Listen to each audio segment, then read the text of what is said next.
사도 바울은 24절에서 너희를 위하여 받는 고난을, 괴로움을 내가 기뻐한다 라고 이야기하고 있습니다. 그리고 그리스도의 남은 고난을 내 몸에 직접 채운다 라고 고백을 하고요. 그 24절에서 시작된 이 본문이 29절에 왔을 때는 내가 너희를 위하여 그 복음 사역을 위하여 씨름하며 수고하고 있다라고 마침으로 사도 바울이 얼마나 복음을 위해서 수고하고 있는지를 우리에게 보여주고 있습니다. 이렇게 사도 바울은 문장의 맨 처음과 맨 나중에 자신이 복음의 일꾼이 되어서 얼마나 수고하고 고생하고 있는지를 보여줌으로써 얼마나 복음의 일꾼이 되는 것이 영광스러우며 수고로운 일인지를 우리가 또 생각할 수 있게 합니다. 그러나 사도 바울은 이렇게 복음을 전하는 사람이 수고하여 복음을 열심히 전하더라도 하나님이 하시지 않으면 한 사람도 구원을 받을 수 없다는 분명한 진리를 드러내고 있습니다. 왜냐하면 26절과 27절에서 이 복음을 사도 바울이 표현할 때 신비, 우리 성경에는 비밀이라고 되어 있는데 헬라어로는 미스테리온, 그리고 우리나라 말로 번역하면 굳이 조금 더 정확하게 번역하면 신비라고 우리에게 가르쳐주고 있기 때문입니다. 그리스도를 아는 것은 사람이 가르쳐 알 수 있는 것이 아니라 그리스도의 복음을 듣고 성령께서, 하나님께서 그 신비를 알게 하셔야 복음을 들을 수 있고 믿을 수 있고 구원을 받을 수 있다, 이 얘기를 한 거예요. 이렇게 사도 바울은 모든 시대와 세대에 감추어졌던 비밀이 이제 우리에게 나타났고 그 비밀은 그리스도다라고 얘기를 하는 거죠. 그렇습니다. 아무리 복음의 일꾼이 수고를 아끼지 않아도 하나님이 모든 시대와 세대에 감추어진 것을 드러내시지 않으면 한 사람도 복음을 받아들일 수 없고 그리스도의 사람이, 그리스도 안에 있는 사람이 될 수가 없다는 것이죠. 우리는 예수 그리스도를 두 눈으로 보고도 예수님을 십자가에 매다는 사람들이 유대인들이었다는 것을 알고 있습니다. 그들은 하나님이 아브라함과 다윗에게 주신 언약을 분명하게 외워 알고 있던 사람들이에요. 그런데 예수님을 두 눈으로 똑바로 앞에다 두고 놓고도 알아보지 못했습니다. 그리고 그 예수님을 핍박하고 나중에 십자가에 못 박아 죽게 만들었습니다.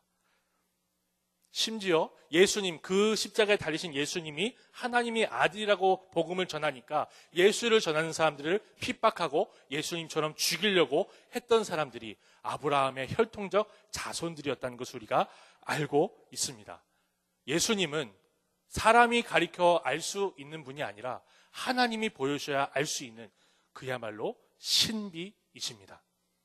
구원의 은혜는 우리가 똑똑해서 받는 게 아니라 그러므로 하나님의 은혜로 받은 거다 말할 수 있는 거죠.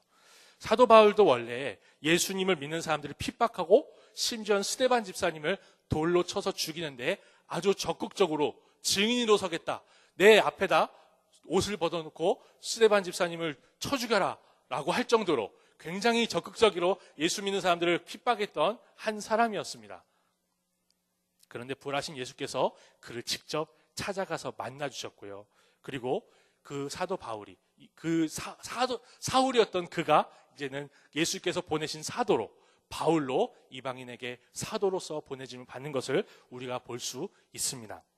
그리고 사도 바울은 우리가 예수님을 보지 못했고 만지지도 못했지만 그분을 믿고 구원을 받을 수 있는 것도 하나님이 그 신비이신 그리스도를 우리에게 나타내 주셨기 때문이라고 가르쳐주고 있는 것입니다. 이렇게 전도자의 수고 가운데 하나님이 하나님의 신비를 드러내셨기 때문에, 하나님이 하나님의 신비를 드러내 주셨기 때문에 우리가 그리스도를 믿어 복음의 소망을 붙들고 있다라고 하는 것이 본문 24절부터 29절의 말씀입니다. 그러므로 복음의 신비이신 예수 그리스도를 믿는 우리는 우리 주님이 오실 그날까지 그리스도의 신실한 일꾼으로 살아가야 합니다. 그리스도 안에 있는 어느 누구에게도 이 복음 전파의 명령은 예외가 있을 수가 없습니다. 직분과 상관없고요. 그리스도 안에만 있으면 우리는 이 복음의 일꾼이 되어야 합니다. 우리는 사도 바울과 같이 이 복음의 사역을 위해서 씨름하며 수고를 다해야 합니다. 어느 누구도 하나님이 구원하시니까, 알아서 구원하시니까 우리는 가만히 있어도 되겠지라고 하는 사람이 있다면 성경을 반쪽만, 한눈을 가리고 보는 거라 할 수 있겠습니다. 열심을 다하고 씨름해야만 합니다. 동시에 우리는 구원 사역이 오직 하나님의 주권에 있다는 것을 고백하며 기도하기를 멈추지 말아야 됩니다. 하나님이 영혼을, 우리가 복음을 전하는 그 사람을 구원해 주시기를 간절히 구할 수 있어야 합니다. 이렇게 구원은 오직 하나님이 하시는 일입니다.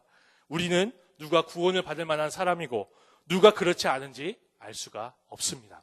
오직 신비를 드러내시는 하나님만이, 창조주 하나님만이 누구를 구원하실지 그의 뜻 안에서 알고 계십니다. 그래서 사도 바울은 28절에서 각 사람이라고 우리에게 표현이 되어 있는데 모든 사람이라고 또 번역을 할 수 있는 내용이에요. 그래서 모든 사람을 훈계하고 모든 사람을 가르치며 모든 사람에게 복음을 전한다라고 이야기하는 거예요.